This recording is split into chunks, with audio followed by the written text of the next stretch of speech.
one candy board finished here. And so you can see kind of what that looks like when it's done. I'm going to show you exactly how I did this. So the first thing you need is sugar. I just went with the non-GMO. So cane sugar is all non-GMO, so it doesn't have to be non-GMO verified. Just make sure that it says cane sugar on it. Otherwise, it's probably GMO sugar and you're going to be poisoning your bees. Preferably, I would like to have organic sugar. However, we didn't have any available to us, so this is what we have. I'm using newspaper because we have a lot of extras. So the first thing I do, this is all this candy board is it is a piece of 1x3, 3 or 4 1x3s, and we put 1/2-inch hardware cloth nailed onto it, and then we drill a hole right here on the end for the bees to go in and out of. So we're going to put down some newspaper. I'm going to put a couple of these down underneath this newspaper. And the reason I'm doing this is because we don't want the hardware cloth to sag. So right now it's kind of bowed up, which is great, but once I start putting this weight in it, it's gonna start to sag. And once it hardens, then we're gonna have an issue with it not fitting on top of the box tightly on the side. So we wanna make sure that there's not gonna be any sag. So the first thing I do is I put down a couple of newspapers, probably only 1/4 inch thickness. And that's what I put my candy board on top of.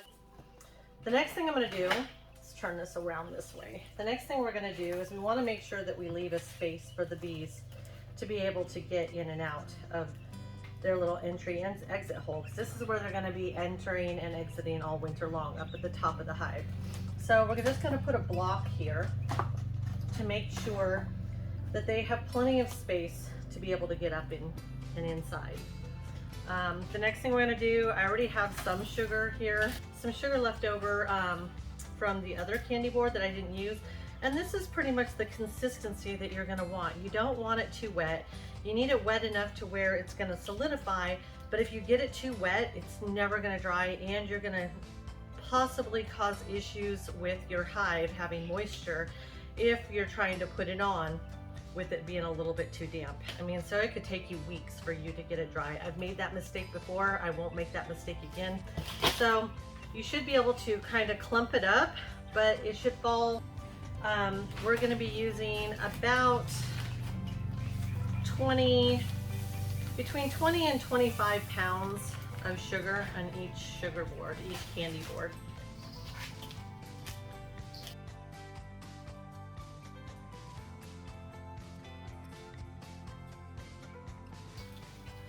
So like this right here, this is perfect for, it looks like it's perfect. It makes this perfect little clump. This is way too wet. The water will settle and it'll take you forever to get that dry. Last year though, we had a really long winter, and I had lost my bees the year before, the fall before. So that last year was my first year overwintering bees here at the new property, and they did great all year long. My bees they usually do great all winter long. As far as the winter goes, I've got a great setup that works really well for our climate here. As far as to keep the bees warm and dry, and then I put these candy boards in. I leave them most of their honey, so like 50 pounds of honey or so, and just in whatever I can fit into one box, unless the hive is really strong, and then I might use 2 boxes, but I usually end up taking them down to 1 box. So this is still way too wet. So last year I put candy boards just like this on top of both hives with 50 pounds or more of honey, In fact, I didn't take any honey from them last year because it was their first year. And this year I'm not going to either because the hives are just not that strong. We had some issues this year with some of my bees swarming.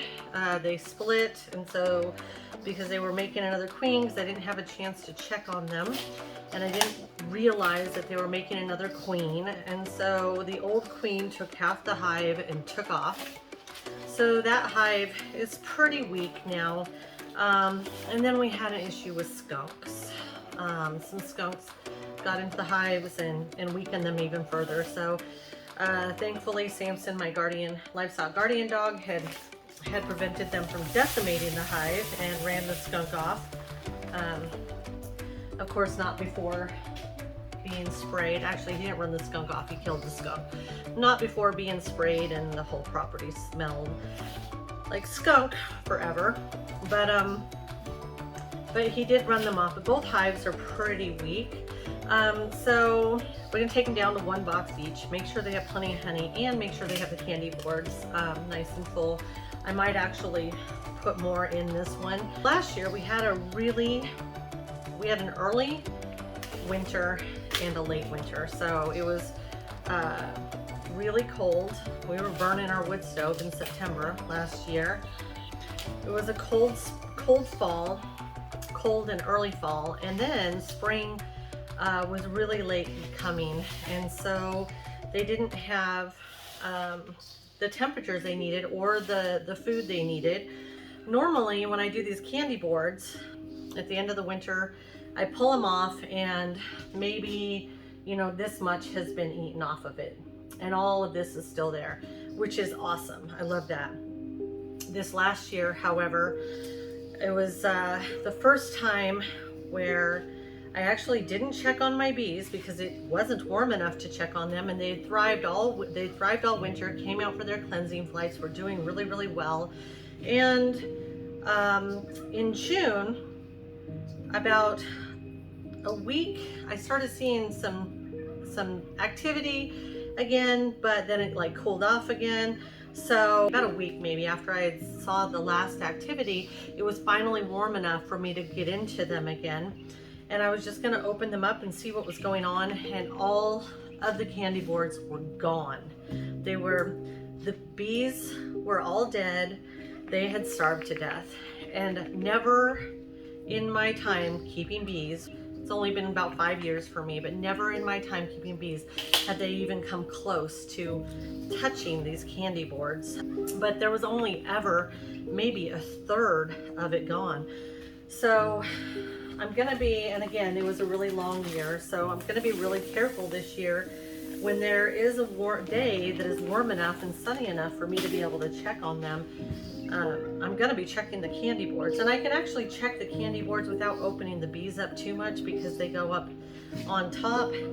So it'd open them up a little bit, but not completely, so they won't lose all of their heat. So if the day is close to warm enough, I'm probably going to go ahead and check on them, because I was devastated that even with over 25 pounds of sugar and over 50 pounds of honey, my bees starved to death within a week of me opening them up to inspect them.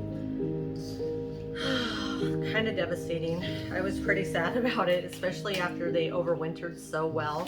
So that's looking really good. You can see it's it falls apart, but you can clump it up, but then it just falls right apart again. So that's a good start.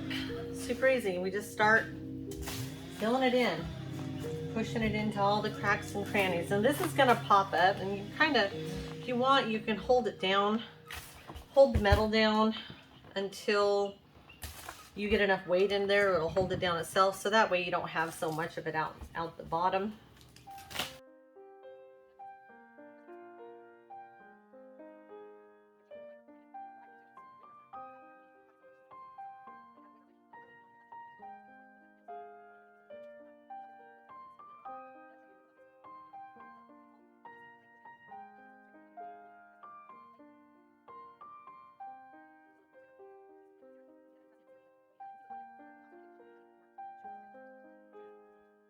Bees don't really care what it looks like.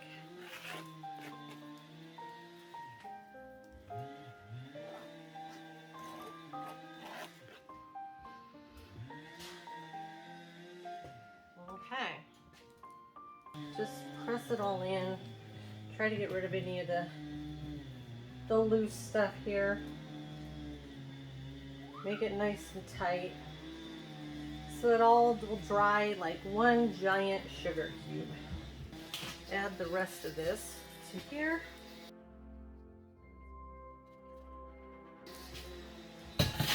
I'm doing this on just like a fold-up lifetime table right now. That way we can pick up the whole fold-up table and move it, because you don't want to move these. You don't want to touch these once they're down. They need to stay until they're cured and hard and dry.